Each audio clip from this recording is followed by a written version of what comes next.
നമസ്തേ, അച്ചൂസ് കിച്ചണിലേക്ക് എല്ലാവർക്കും സ്വാഗതം. ഒരു നാടൻ പലഹാരത്തിൻ്റെ രസക്കൂട്ടുമായിട്ടാണ് ഞങ്ങൾ ഇന്ന് എത്തിയിരിക്കുന്നത്, ചക്കയപ്പം. ഈ പലഹാരത്തിൻ്റെ പ്രധാന ചേരുവ നമ്മുടെ നാട്ടിൽ സുഭിക്ഷമായി കിട്ടുന്ന ചക്കയാണ്. നല്ല പഴുത്ത കൂഴച്ചക്ക. വരിക്കച്ചക്ക കിട്ടുകയാണെങ്കിൽ അതായിരിക്കും ഗംഭീര്യം.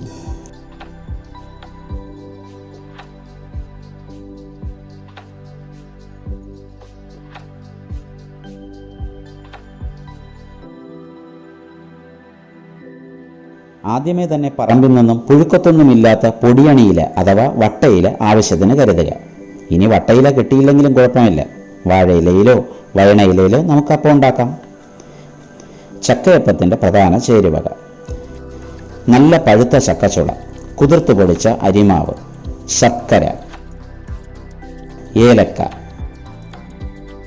ചിരകിയ തേങ്ങ വേണമെങ്കിൽ ഉപയോഗിക്കാം. ഞങ്ങളിവിടെ ഉപയോഗിക്കുന്നില്ല എന്ന് മാത്രം. ഇനി ചക്കയപ്പം ഉണ്ടാക്കുന്നത് എങ്ങനെയെന്ന് നോക്കാം. ചക്കക്കുരുവും പാടയും മാറ്റി വൃത്തിയാക്കിയെടുത്ത ചക്കച്ചുള മിക്സിയിലിട്ട് നന്നായി അടിച്ചെടുക്കുക. അതിനുശേഷം ഒരു പാത്രത്തിലേക്ക് അരച്ച ചക്കയെ മാറ്റാം. അതിലേക്ക് അരിമാവ് ചേർത്ത് നന്നായി കുഴയ്ക്കുക.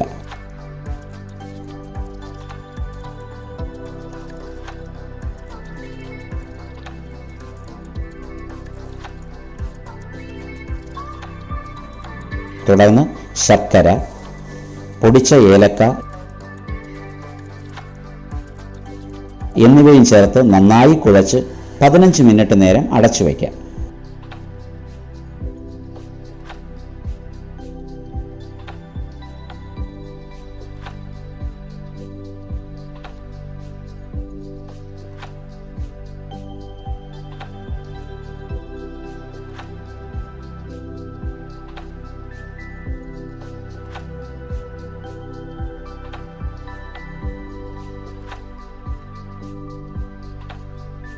ഇനി നമുക്ക് കഴുകി വൃത്തിയാക്കിയ വട്ടയിലയിൽ മാവ് വച്ച് പരത്തി ഇല 4 വശത്തു നിന്നും മടക്കിയെടുക്കുക.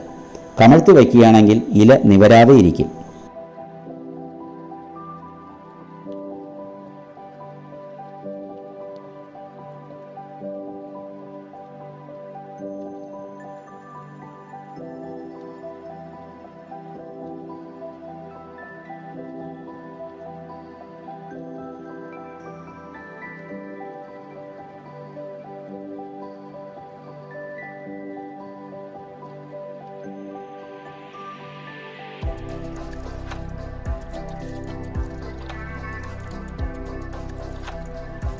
ഒരു ഇഡ്ഡലി കുട്ടുവം എടുത്ത് 2 കപ്പ് വെള്ളം ഒഴിച്ചതിന് ശേഷം ഇഡ്ഡലിത്തട്ടിൽ ഒന്നിനു മുകളിൽ ഒന്നായി ഓരോ ഇലയപ്പവും അടുക്കി വയ്ക്കുക. കമഴ്ത്തി വേണം വയ്ക്കേണ്ടത്.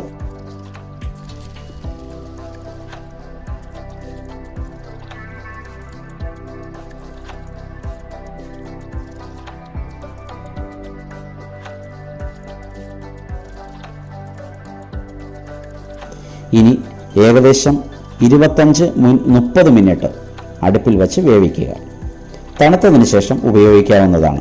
1-2 ദിവസം കേടുകൂടാതെ ഇരിക്കുമെന്നതാണ് ഈ പലഹാരത്തിൻ്റെ വലിയൊരു പ്രത്യേകത. ഇപ്പോൾ ചക്ക നമ്മുടെ നാട്ടിൽ സുഭിക്ഷമായി കിട്ടുന്നുണ്ടല്ലോ. തീർച്ചയായിട്ടും എല്ലാവരും ഇത് പരീക്ഷിച്ച് നോക്കണേ. കുട്ടികൾക്കും മുതിർന്നവർക്കും ഈ പലഹാരം ഒരുപാട് ഇഷ്ടപ്പെടും. മറ്റൊരു രസക്കൂട്ടുമായി ഞങ്ങൾ വീണ്ടും എത്താം. അതുവരേക്കും നന്ദി, നമസ്കാരം.